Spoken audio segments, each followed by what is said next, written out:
Now, who was Master Farad Muhammad of the Nation of Islam?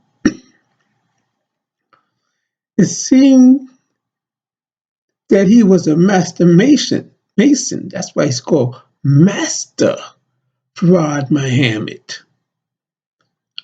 But he was a Mason in the white people Masonic order. It was like a spy, really. And a lot of information that he gave Elijah Muhammad was what he learned as a Master Mason. This is speculation, of course. And he was referred to as God in the person of Master Farad Muhammad. Now, God could be in any of us, in the person of anybody or anything. But for us, he is in a person. I mean that he is the God, but God is in his person.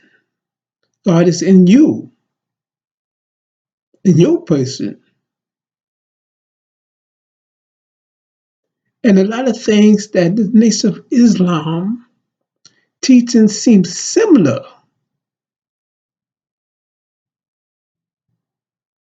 to what's called ancient Egyptian religion. Of course, it was not really a religion, but I'm speaking in terms so people can understand what I'm saying. It's not really, it's a science. It's not Egyptian, it was Mizraim in the land of Ham. Or even people called it down Kemet.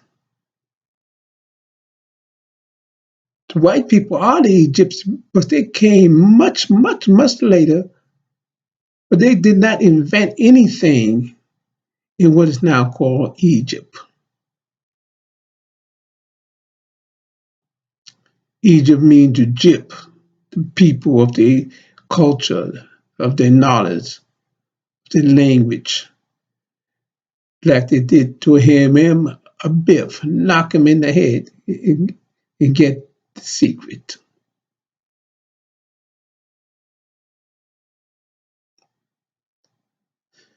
And so no wonder Master Farad Muhammad disappeared. Did he go into hiding? Or did he complete his mission and left? Or was he murdered?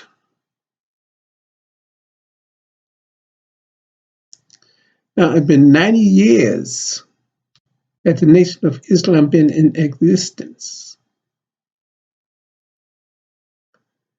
And Farrakhan seemed to be straying from the tenets of what the Nation of Islam really stood for. He came into this Scientology and all kinds of nonsense. He let white people become members. Of course, the Nation of Islam, even during that Muhammad time, had white people working for them. There was no organization that was 100% legit. There are many people, like the Panthers, that came and went. SCLC, the Jewish organization called the NAACP, the Urban League, Noble Drew Ali, they all came and went. Marcus Garvey.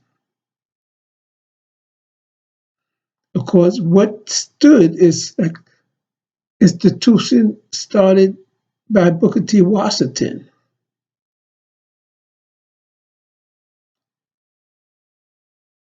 You have an institution, the Tuskegee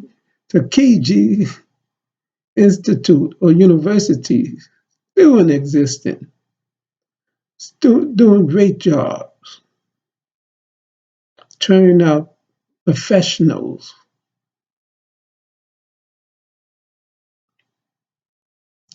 Now, Farrakhan, now I'm not getting on him because he's not a foundational Black American, or because he's a yellow skin, and a lot of the leaders of the Nation of Islam, it's not black or pure black, and that he's Jamaican heritage. No, that's not the reason why. And he got enough talking about people trying to kill him for what? Like he's doing, send out some great messages. What kind of, I mean, give him credit. I'm not going against him, but no, 90 years and what have they accomplished?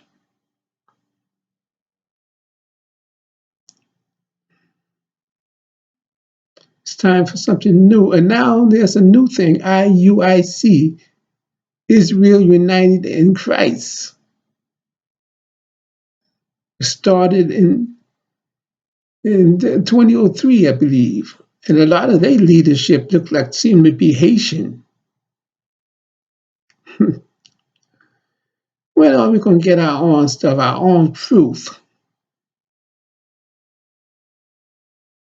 Now, the things, like I said, Master Farad Muhammad did learn something in the Masonic order. He was allowed, they didn't believe that Black people would believe what he taught.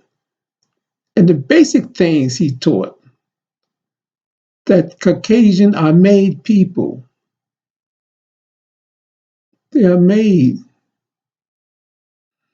Now, there was Black slaves who were Muslims. It was brought over here as Muslim. Of course, that's not new.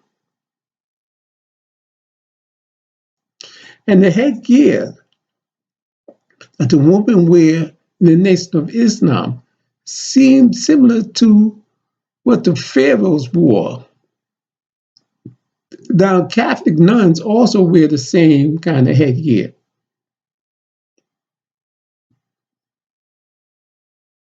It just seems similar. But what's going to take us across the finish line?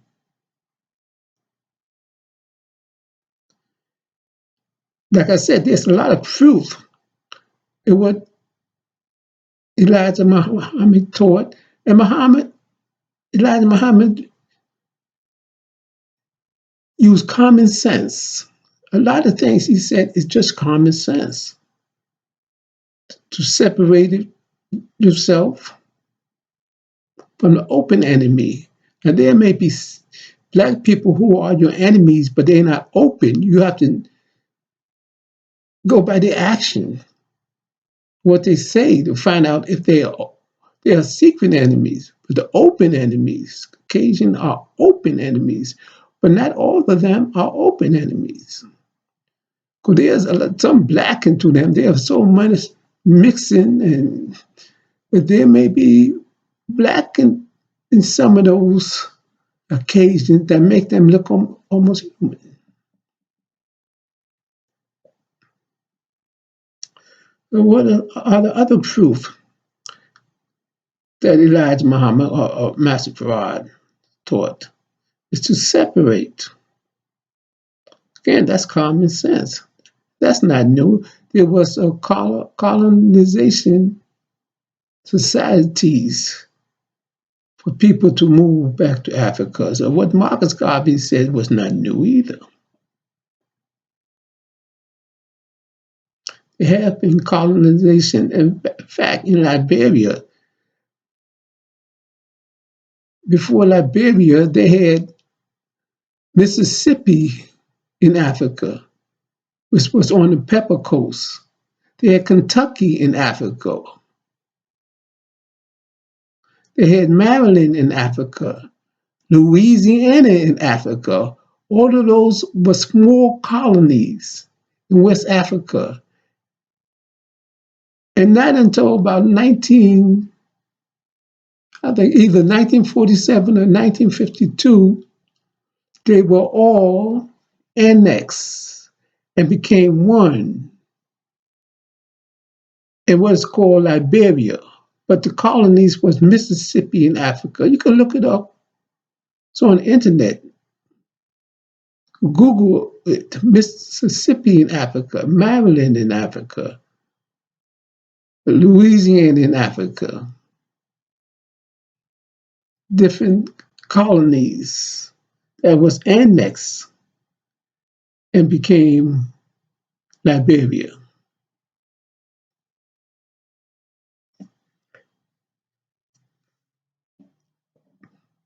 So now we have to go across the finish line. There's separation. That's why this coronavirus is a plague from Europe, China, and Africa, because China is trying to mess with Africa. But it's a plague on their houses. And this is just the beginning. There are going to be more plagues until they let us go. Stop trying to dominate us, subjugate us, colonize us. This is a plague upon them. And it's going to get much worse till there are no more.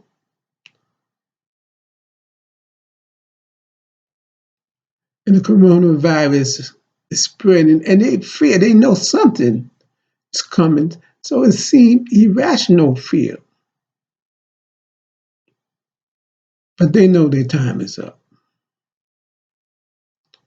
So as I said before,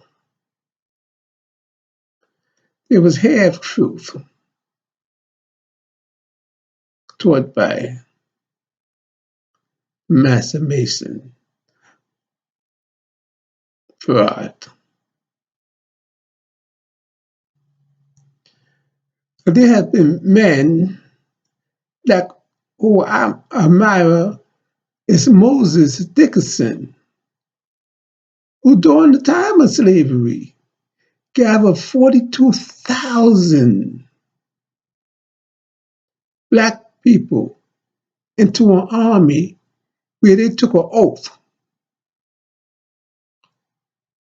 And they were going to go to the South and free the slave. 42,000 and nobody told. And it took them 10 years to gather those 42,000 until 1950-something, and he had the feeling that there would be a war between the North and the South. And he told John Brown to hold up and not to try to invade Harper's Ferry or start a war, because he had a feeling that the South and the North were going to war. And so at the time of the war, he joined the Union Army, and most of the 42,000 members, black people, black men, black males, joined the Union Army also. That's Moses Dickinson. And nobody told. And Gabriel Prosper, a black man, gathered an army. Denmark Vesey gathered an army of black people to free the slave. A lot of people going to war to free the slave. But someone always told. But Moses Dickinson case, no one squealed. Denmark Vesey was hung. Gabriel Prosper was hung. But they had a turncoat.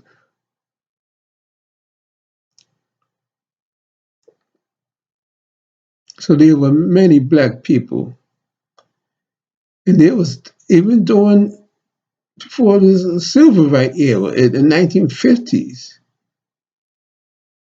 there was an underground whisper that we had to go to war, and we was having a nation within a nation. And whites, some whites did not want to see that.